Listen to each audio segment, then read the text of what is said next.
एक बार की बात है, घने जंगल के बीच बसे एक गांव में लियो नाम का एक जिज्ञासु और बहादुर छोटा लड़का रहता था। लियो को जंगल बहुत आकर्षित करता था और अपने माता पिता और गांव वालों की चेतावनी के बावजूद वह हमेशा उन रहस्यमयी स्थानों को खोजने का सपना देखता था जहां जंगली जानवर घूमते थे। एक दिन जब गांव बिल्कुल शांत था, लियो ने छुपकर जंगल की खोज पर जाने का फैसला किया। उसने अपना छोटा सा बैग पैक किया जिसमें कुछ खाने पीने की चीजें थी और अपने साहसिक अभियान पर निकल पड़ा। पेड़ आसमान तक फैले हुए थे, उनकी पत्तियां हवा में सरसराती थी और दूर से पक्षियों और अन्य जीवों की आवाजें आ रही थी। लियो जंगल में और भी गहराई तक चला गया। चारों ओर की खूबसूरती उसे मंत्रमुग्ध कर रही थी। लेकिन जल्द ही पक्षियों की चहचहाहट बंद हो गई और जंगल अजीब ढंग से शांत हो गया। तभी उसने उसे देखा, एक बड़ा खतरनाक भेड़िया जिसकी आंखें चमक रही थी और उसका फर रात की तरह काला था। लियो वहीं रुक गया, उसका दिल जोरों से धड़कने लगा। भेड़िया धीरे धीरे आगे बढ़ा, उसकी नजरें सीधे लियो पर टिकी हुई थी। लेकिन लियो भागने के बजाय सीधा खड़ा रहा और अपने दादाजी की भेड़ियों वाली कहानियां याद करने की कोशिश करने लगा। मुझे तुमसे डर नहीं लगता, लियो ने साहस के साथ कहा। उसकी आवाज में डर के बावजूद स्थिरता थी। मैं जानता हूं कि तुम सिर्फ एक जंगली जानवर नहीं हो, तुम बुद्धिमान हो, है ना? भेड़िया रुका, जैसे उसने लड़के की बात समझ ली हो। लियो की हैरानी की बात ये थी कि भेड़िया ने हमला नहीं किया। इसके बजाय वह बैठ गया और शांत, बुद्धिमान आंखों से उसे देखने लगा। तुम मुझे चोट पहुंचाने नहीं आए हो, है ना? लियो ने धीरे से कहा। भेड़िया धीरे से हांफता हुआ उसकी बात से सहमत दिखा।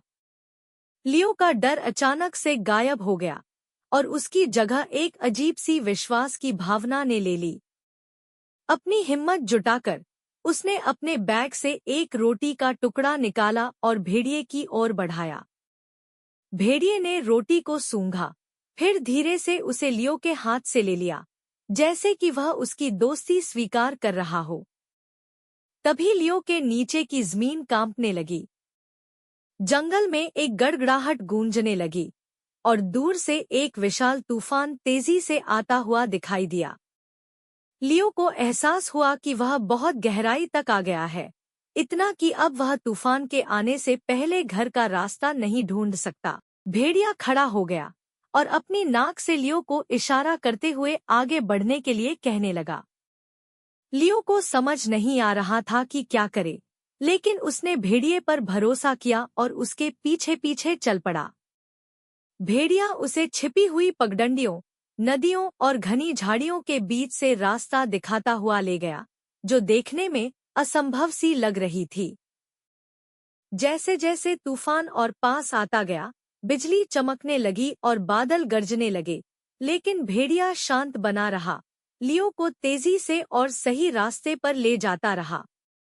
घंटों की दौड़ के बाद वे आखिरकार जंगल के किनारे पहुंच गए। लियो को दूरी पर अपना गांव सुरक्षित दिखाई देने लगा। लियो ने भेड़िए का शुक्रिया अदा करने के लिए मुड़कर देखा, लेकिन वह जानवर पहले ही वापस जंगल में जाने लगा था। छायाओं में गायब होने से पहले भेड़िया एक आखिरी बार मुड़ा और लियो की आंखों में देखता हुआ जैसे कह रहा हो, सुरक्षित रहना छोटे दोस्त। लियो ने भेड़िए को पेड़ों के बीच गायब होते हुए देखा और वह खुद को दोनों आभारी और आश्चर्यचकित महसूस कर रहा था।